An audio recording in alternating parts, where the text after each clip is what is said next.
Believe it or not, Smackdown, yes, the autistic stepbrother of Monday Night Raw, was the best wrestling show I've seen this week. I'll tell you why, right here on Dead on Dave Productions. Greetings and salutations, Dave, or I guess technically I should call you Dead on Dave. This is Christopher Daniels. Hey everyone, it's the Native American Tonka. Want to give a big shout out to Dead on Dave. Dave, this is Leon White, Big Van Vader. Dead on Dave. What's up, man? It's the coach. Hello, this is the hardcore legend Mick Foley, and I know when I want to keep up with the latest in wrestling news from around the world, I check in with Dead on Dave Productions. He covers a wide variety of wrestling topics, including the career of the hardcore legend. Don't miss it. Dead on Productions. Yeah.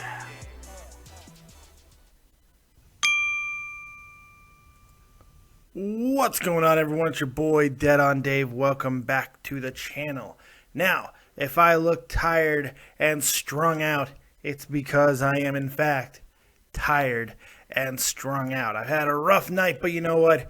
It's okay, because I woke up, and the first thing I did this morning is something I usually don't do, and that's watch Smackdown. That's right, I watched Smackdown already, which is, if you are a fan of the show, you know I usually don't do them like that. I usually sit here, start the show, give you the same spiel. I haven't watched Smackdown yet, but I'm going to watch it right now, and I'm going to give you my play-by-play, segment-by-segment, match-by-match breakdown. No, I'm not giving that to you today. Today, you have copious amounts of notes to look forward to. Yes, children, copious amounts of notes, because that's what I did. Watched the show, took the notes, sat down over there, and laid and rested, and as I watched it, and now I'm here to give you my SmackDown review. So no more gilding the lily, no more introduction to your boy. Let's go ahead and get started and get into SmackDown. And I'm going to tell you exactly why this was my favorite wrestling show I've watched all week. Seth Rollins opens the show. I thought he's been opening every SmackDown lately, but I thought this was his best promo that he's done in a long time. It was something similar that he usually does. You can talk about how great he is. And I just burped a little bit, but he did it a little bit differently. I thought the words that he chose to use, a lot of the expressions that he used, the subtlety that he used, I just thought it was very well done and enjoyable. I actually really enjoyed hearing him talk, which, I got to be honest, is not something that I could say all the time when it comes to Seth Rollins. I'm noticing a difference without J&J and Kane. Without them there, it's just a better Seth Rollins, because it doesn't make such a direct comparison to Evolution. Now he's standing on his own. For good or bad, he is now standing on his own, and at least that's something. It's interesting. You know, we're not worried about how is he going to manipulate J&J and Kane this time. You know, no, it's just about Seth Rollins really buying into the greatness of Seth Rollins and us all having to deal with it. So it didn't last very long, though, with him by himself, because Neville comes out and calls out Seth, and then he starts doing the same thing Cesaro did. How Seth goes on and on and on. Neville did it now. What am I missing here? What am I missing? Why is this a thing? Then Cesaro comes out and does the on and on and on. Why is this a thing? But the people there at the live audiences seem to be digging it. Can you guys tell me what I'm missing? Tell me what I'm missing here. Put in the comment section below. Tell me what the fuck I'm missing. On and on. What the hell? I don't know, but I like the fact that Cesaro referenced the Cesaro section. I like that. I think that the WWE needs to capitalize that and get official Cesaro section signs. Why do they make sense? Because they're a reusable thing. You know, you could sell them. Don't laminate them. Don't do anything like that. Make paper signs. Sell them by the gross. You know, sell them by, that was an old man word. Wow. Sell them by the gross. I can't believe how old I feel right now. You guys don't even know what the hell I'm talking about. I used to buy them by the gross back in 1957. What the hell is going on with me? Anyway, you could sell them by the gross. And in paper, and for like $5. And people will buy the shit out of them just so they can pass them out to their friends. They will do it, believe it or not. It doesn't have to be $5, maybe $3. You know, just make some type of profit on your printouts from your copy machine at Titan Towers. You know, that's all you have to do. It's easy marketing, it's cheap, and people will buy them because to be that guy passing them out. Because maybe one or two people are taking the time to create their own signs, but we're lazy. People are lazy. They go to the stand. They go to the they go to the stand to buy all their merchandise. The merch stand, as some people would call it. Every time I lose my place, I'm just going to snap myself back into rhythm. Apparently that might work. Go to the merch stand and go, hey, I want to pass out those signs, but I'm a lazy bastard. I didn't. Oh, there's a gross of them right here. Holy shit, I'm going to buy them and pass them out. They'll do that for $3 to $5. So I think it's a really good thing that WWE should capitalize on. We'll see if they do. And if you see that they start doing it, tell them to send that on Dave a check. So anyway, Cesaro doesn't get on a roll very long because he gets completely ambushed by Kevin Owens. Seth then jumps right on Neville, and it's a pretty damn good opening. Hectic, chaotic, and it kind of sets the tone for the rest of the night. And I think that was integral to this week's episode, because last week's episode and the episodes over the past month, they feel like Monday Night Raw's recap show. SmackDown has to start standing on its own. I'm not calling for a full-blown brand split, even though if you've been watching me for a while, you know that I'm an advocate of that. But SmackDown has to have somewhat of its own identity, and I felt that they went through some of those paces tonight of accomplishing that. So the first match of the night, after all the opening segment, which probably lasted about 15 minutes, it wasn't that long, Charlotte and Naomi. Now I'm going to start with this. I am not complaining as I say this, but I thought this was called the Divas Revolution, not the disappearing tights revolution. I swear to God, Naomi's ass, which is fantastic, by the way, is trying to swallow those shorts. It's more of a wrestling match between her ass and those shorts. And then Charlotte just basically might as well be wearing a string bikini. And this is crazy to me because I thought nobody can get worse than Nikki Bella with this. I really did. I thought the worst was Nikki Bella. No, these two, man, they're like, hey, I'm going to hike these up a little bit more this week. Holy crap. But here's the thing. They don't need that. They could be wrestling in fucking burkas and it wouldn't matter because this was a solid match. It was clean by Naomi, first off, because so often we talk about the botchism that is Naomi's matches, but she was really clean tonight. Charlotte looked really great once again. They're just doing things. They're doing spots like the over-the-top rope spot where Naomi lands on the other two members. Those are spots usually reserved for men, and now they're starting to do them in the women's division, which I think is really cool. We have not seen this type of competition in a very long time in the Divas ranks, so this is a lot of fun. Charlotte ends up getting the victory with the figure eight. Thought it looked really nasty. I'm liking Mr. Uso calling his wife's matches. I'm entertained by it. I don't know why. It's just kind of cool, and he's not being biased either, so I'm kind of digging it. I'm digging him more on commentary, by the way. I'm not missing anybody. You know, I'm really starting to dig what he's doing. He's coming to his own. I think he needs to come out of the makeup and the get-up. He needs to wear a suit or something, but I know they're trying to keep his brand alive, and that's fine. But at the same time, he doesn't need it. I think he's starting to really make headway as a legitimate announcer. He's doing a good job. I think that spot should have been given to Corey Graves because they don't have a straight-up heel on that panel. It's basically two faces and friggin' what's his name? Yeah, I don't even remember his name anymore. Tom Phillips. See? Snap myself back into rhythm. Holy shit. So I think Corey Graves should be given a chance on SmackDown. But hey, that's not happening, and that's okay because I think Oos is doing a good job. So, great Divas match. I'm really looking forward to that 9 Diva elimination match. That has the potential to steal that show at SummerSlam. We're going to get into SummerSlam next week, by the way. We're going to be talking a lot about it because lordy, does it look like that weekend is going to be sick. The SummerSlam card is really starting to come into focus, and so is the NXT card. And we're going to get all that next week, breaking it down. I'm going to get your guys' views on a lot of it. I'm really excited about it, but I digress. Back to SmackDown. Ryback came out in what I thought was going to be the part of the show where, you know, when you're watching Raw or SmackDown and then, it's moving along pretty good, chugging along, and then something happens that kind of derails the entire show and the feel for the rest of the night. That's what I thought this Ryback segment was going to be. I thought he was going to come out and completely derail the entire show with awfulness. That didn't happen. He was very intense, and it was a neat little promo. He was very over in Portland. Portland seems to love him. All live fans seem to just get behind him when he's talking. He showed his staph infection. He's very inspirational when he talks now.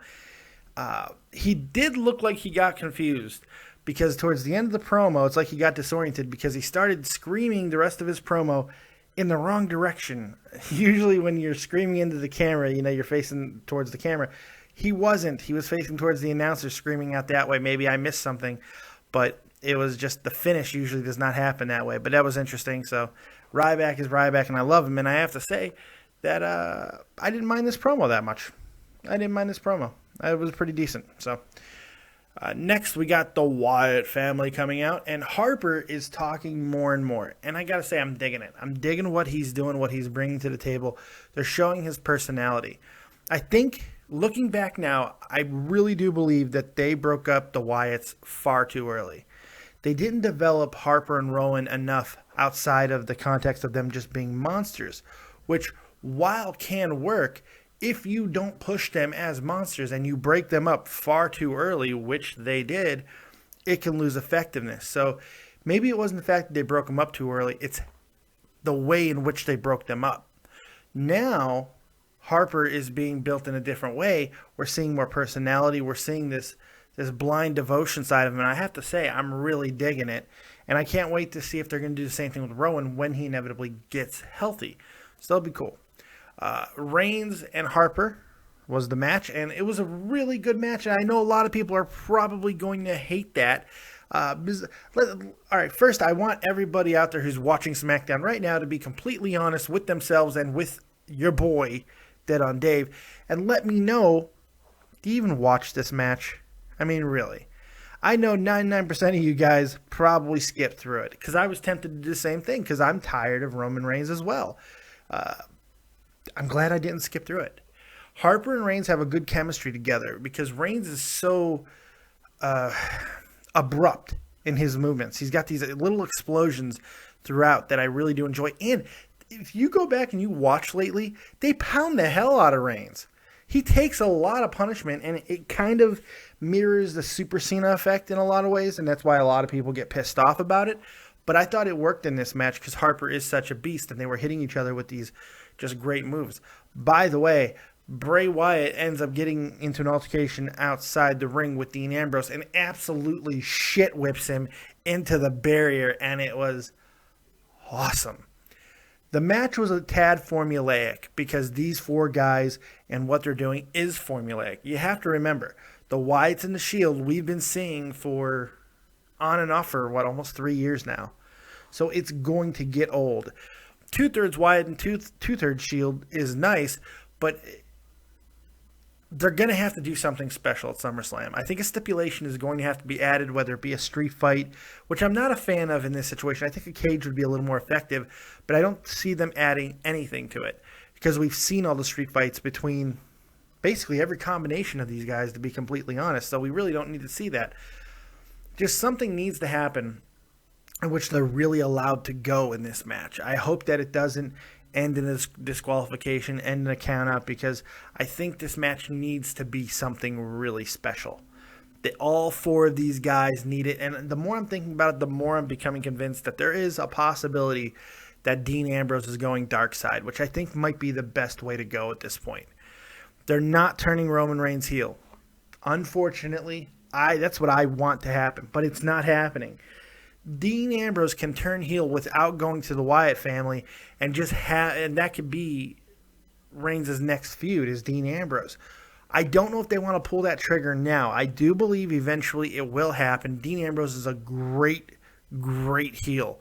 So I think when they need that next big heel, he's going to be the button to push because he really does have a good it factor now. I don't know if they want to give up on what he brings to the table now because they can always give him those mini pushes that they do. Like every now and then they'll throw him in there with Seth Rollins or something to make everybody think that he's getting a major push again, so he'll sell a bunch more merchandise, and we keep falling for it because we're all a bunch of suckers. But I like that they're not giving up on him, but at the same time, I want to see more out of Dean Ambrose. I want to see more of the Moxley side of him because he was so good in that role, and I'd love to see him be that again. And I think he could, and essentially stay the same guy. We'll see what they decide to do. But I thought it was a good match, albeit a tad formulaic, but there were some good spots, and Dean Ambrose really did deliver in his role tonight. He didn't take away from what Harper and Reigns did, but that him getting shit whipped, or basically taking a rock bottom on the barrier, that looked badass to me. I loved it. So, interesting spot. Sheamus has a promo next. In the back, he looked ferocious. He looked pissed off. He looked intense. It's the best Sheamus promo I've seen in a very long time. Why was it good? Aside from the Terminator references. You want to be the Terminator? That was a terrible Sheamus accent, but I don't know. What the hell was that? I hate myself a little more right now. Ugh. Fella, you want to be the... No, that's not good either. I can't... Anyway, what I liked about this promo is for the first time since winning that briefcase, Sheamus is starting to feel like the Money in the Briefcase winner. He's starting to feel like a threat. It's starting to matter. And I like that. That's important. That should always be looming. That threat should always be looming. Every time that we have an event, it gets close to a main event spot, we should always be wondering, where's Sheamus? Where's Sheamus? Where's Sheamus? He should be visible, but not always patting the briefcase like he did on Raw. I thought that took away from it. Doing it on SmackDown and saying things, but not appearing on the show in any other capacity, I think is way more effective. And I loved his promo. So I am slobbing this week's episode of SmackDown. Yeah, I am, because it was that good. I thought it was really solid throughout. There's no dead spots. That's a really good thing. And all the matches were solid, and we're going to get into more matches right now. The New Day, which is becoming one of my favorite times just to see their intro. By the way, my man, friggin' Austin Creed, better known as Xavier Woods, finally wrestled in the New Day match tonight. Why do I bring him up? Because he is the host of my favorite channel on YouTube right now, Up, Up, Down, Down. It's a video game channel, and if you haven't watched it, you need to go watch it. It's hysterical. If you like wrestling and you like video games, or if you only like one of those two, go watch this show, because he does all these different things. He has a whole bunch of different segments that he does. He does jump scares where he just plays horror games and watch them freak out. He plays with other really famous video game YouTubers, and it's a lot of fun. And then sometimes he just brings in other wrestlers, plays video games with them, and interviews them. It's brilliant. It's like comedians in cars getting coffee, but with wrestling and video games. It's awesome. Go watch Up, Up, and Down, Up, Up, and Down, Down. Up, Up, Down, Down, which, by the way, is a badass name for a channel. For you Konami fans know what I'm talking about. Go watch it. It's really good. It's only been since March, and it's already almost at 150,000 subscribers. Holy God. So go watch this. It's great. Anyway, for the New Day, they have the Primetime Players. And the Primetime Players have a promo. And apparently, according to Darren Young, according to Titus O'Neil, they big round here. That's right. And according to Darren Young, like an afro. Big round hair. Like an afro. Yep. Darren Young said that. Yeah. Anyway, to the match, Darren Young actually had some good moments in the ring tonight, which is not normally something I say, but he did. In fact, they seemed to take a lot of the emphasis off Titus and really put it on Darren Young, which I liked. He had a good comeback in the match. He was kind of the catalyst. Why am I not talking more about the New Day? Because it's becoming routine for the New Day to have a great match. They work great matches. All three of those guys on the New Day are great workers, and you don't have to worry about the quality of their matches. So it's just like, if the other guy is carrying what they're supposed to do, we know we're going to get a decent performance out of the New Day. I got to admit, though, as much as I like seeing Xavier Woods wrestle, I much rather see him on the outside doing his weird shit that he does. I love hearing him talk. He's fantastic. So, good match. Really cool finish. I thought the finish was really good with New Day trying to leave, and then the rest of the tag teams that are going to be in that fatal four-way tag team championship match at SummerSlam, the Lucha Dragons and the Los Matadores with El Torito comes out. Los Mata Dickheads. Joe Cronin shout out. Joe Cronin Show over on YouTube, joecroninshow.com. Check that out too. All 14 those two teams make sure that New Day can't escape. Primetime players end up getting the victory. And it was good. I thought it was a really cool moment. The no-cell celebration after it I thought was a nice touch too. The primetime players getting their victory and then trying to celebrate with the other two teams that they're going to have to defend against at SummerSlam, and they completely no-sold the celebration. I thought that was neat. Finally, match of the night, segment of the night, whatever you want to call it, of the night. Main event, Cesaro and Neville versus Owens and Rollins. Shit, yeah. Fantastic match. Fantastic match. Man, all four guys showed out, showed up, and showed off. I loved what they did. Cesaro is more impressive at each and every single week. A lot of people are criticizing Neville's moveset at the time, and maybe you can make that reference because he's not doing some of the big moves that we've seen him do in NXT and on the Indies. All that being said, he's opening his repertoire very nicely. He's becoming a full, complete wrestler that's not having to always rely on the high-flying moves. That's important. Because I think now I'm starting to see the vision for Neville.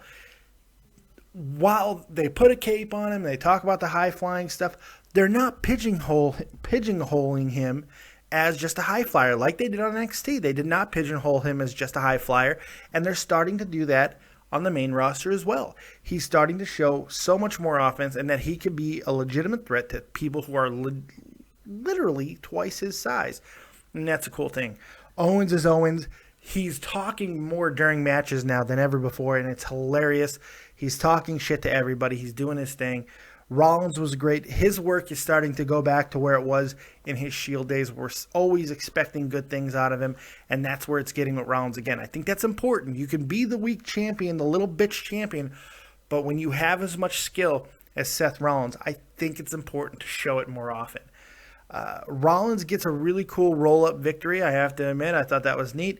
But then Kevin Owens gets caught up and then slammed in a really impressive pickup by Cesaro and then red arrowed by Neville directly after. It was a cool moment. I love when Neville hits on fat guys like Owen because when he hits the red arrow, he bounces back up. He bounced off of him. It was great. Go back and watch it. It's awesome. SmackDown was great. Better than Raw and better than NXT. It was better. It was better. This is a little bit of a slanted curve that I'm going to give SmackDown because I'm going to rate them rate this against all other SmackDowns. And in the SmackDown world, this was a 9. In the SmackDown world, this was a 9. In the current SmackDown climate, it doesn't get much better. Now, that is going to, not on a regular scale, like it's probably a 7, 7.5, 7.75. I thought it was really good. I really did enjoy it. It was a great show. It kept me engaged. It didn't feel like a filler show, and that's important. It felt like, do I wish they would have more mid-card guys that are building stuff up? Sure, but the fact is they're not. Maybe that'll change when they move networks and they start going live. Oofa, when that happens, I think we're going to be in for a lot of good stuff. Well, that's it. There you go. I'm done. Make sure you like this video, by the way. You've been hanging with me this long. Likes are free. Hit that like button. Also, see this? It's my Copious shirt. Isn't it pretty? It's me on there. It's my face. It's been out for a while now. Make sure you go over to www.deadondave.spreadshirt.com and pick up this shirt and many other shirts just like it, but even cooler, and the Copious Cup. Yes, you can drink from my face. Oh! All designs made by the great, the one, the only Isaac Rojas. Make sure you check that out. Also, if you want to leave comments are also free. make a comment.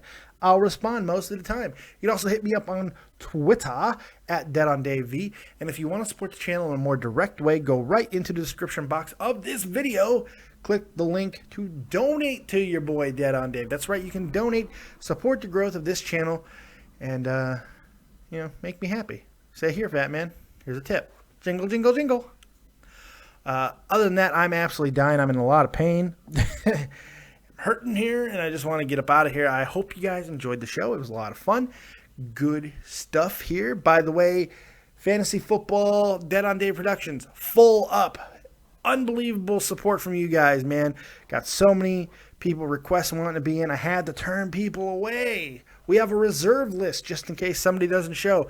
But we are good. It's filled. Thank you guys. I might even do a second Dead on Dave Productions Fantasy Football League. Yes, we might do two because there is that many people. So if you are not involved in it and you want to be in Dead on Dave Productions Fantasy Football Part 2, let me know in the comment section below. If enough of you want to be a part of it, I will make that happen. And we'll do 2 live draft specials. Yes, it's the football season. We'll do it big. And I believe Sunday we are going to be starting the NFL Super Show that we're going to do right here on Dead on Dave Productions. And it's going to be great. I'm very excited about that. What does all this mean? It means Saturday, tomorrow, Dead on Dave Live is now moving to that day. 1 to 3 p.m. Eastern Standard Time. At the very least, we might go longer. Make sure you check that out. Saturdays, not Sundays anymore, Dead on Dave Live. Viewer questions. It's where I take all you guys and put you on and answer all your questions. Other than that, that's all I got. Thank you guys for joining me. Really appreciate it. Like, subscribe, and share. We're almost at 1,100 subs. Thank you guys very much for that. And we'll see you next time. And as always, if you don't have talent, have talented friends. We'll see you next time. Peace.